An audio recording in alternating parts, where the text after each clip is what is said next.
Congress party को ध्यान रखना चाहिए कि विषय की शुरुआत 2012 में हुई थी और एक जनहित याचिका के द्वारा दिल्ली हाई कोर्ट ने अक्टूबर 2013 में इस केस की शुरुआत की थी। यानी ये मामला दर्ज तब हुआ था जब मोदी जी की सरकार आई भी नहीं थी। कांग्रेस पार्टी का इस पर राजनीति करने का आधार नहीं बनता है। टेक्निकली देखें तो यह भारत के इतिहास का एक विचित्र मामला है। कांग्रेस पार्टी के द्वारा इसमें 76% शेयर सिर्फ राहुल जी और सोनिया जी के पास। प्रवर्तन निदेशालय यानी ईडी के द्वारा जो श्रीमती सोनिया गांधी जी और श्री राहुल गांधी जी का नाम चार्जशीट में आया है, ये प्योरली एक टेक्निकल मामला है। कांग्रेस पार्टी को ध्यान रखना चाहिए कि इस विषय की शुरुआत 2012 में हुई थी और एक जनहित याचिका के द्वारा दिल्ली हाई कोर्ट ने अक्टूबर 2013 में इस केस की शुरुआत की थी। यानी यह मामला दर्ज तब हुआ था जब मोदी जी की सरकार आई भी नहीं थी। अतः कांग्रेस पार्टी का इस पर राजनीति करने का आधार नहीं बनता है। टेक्निकली देखें तो यह भारत के इतिहास का एक विचित्र मामला है जिसमें कोई एक ऐसी कंपनी 90 करोड़ की देनदारी में बिक गई जिसके पास हजारों करोड़ की संपत्ति थी, जो किसी के द्वारा समझ में आने वाली बात नहीं है।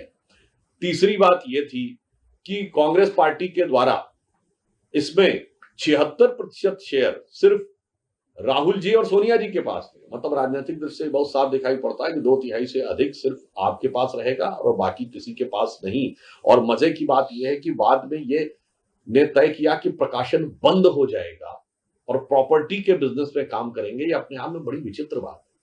तो कांग्रेस पार्टी से एक सवाल पूछना चाहता हूं। आप कहते हैं कि पंडित नेहरू के द्वारा स्थापित थी स्वतंत्रता संग्राम सेनानियों के द्वारा एजेएल एसोसिएटेड जनरल लिमिटेड स्थापित की गई थी। तमाम तो लोगों ने आपत्ति दर्ज की थी कि शेयर धारकों के पास शेयर थे उस जमाने के और उनसे पूछे बगैर ये दे दिया गया। तो ये गंभीर तकनीकी प्रश्न था। जहां तक मुझे ध्यान है तो शायद ये शांति भूषण जी ने भी इस विषय के ऊपर कहा था कि उनके पास भी कोई शेयर थे। खैर वो विषय अलग। मैं एक नैतिक प्रश्न पूछना चाहता हूं। कांग्रेस के लगातार 5-6 दशक तक सत्ता में रहने के बावजूद कांग्रेस के अनुसार स्वतंत्रता संग्राम सेनानियों को समर्पित पंडित जवाहरलाल नेहरू जी के द्वारा स्थापित ये तीनों अखबार इस कदर घाटे में कैसे चले गए कि वो बंद हो गए। कांग्रेस सरकारों ने उन्हें कोई सपोर्ट नहीं किया। बाकी तो छोड़िए, क्या कांग्रेस कार्यकर्ताओं ने भी सपोर्ट नहीं किया? अगर केवल कांग्रेस के 10% कार्यकर्ता भी नवजीवन, नेशनल हेराल्ड और कौमी आवाज खरीदते रहते तो उनके बंद होने की नौबत नहीं आ सकती थी और 90 करोड़ का घाटा तो 10 साल के अंदर चुटकी बजाते हुए पूरा हो जाता। तो कांग्रेस से भी पूछना चाहता हूं, अंग्रेजी में नेशनल हेराल्ड, हिंदी में नवजीवन, ये उर्दू में कौमी आवाज को भी आपको ग्राहक नहीं मिल रहे थे।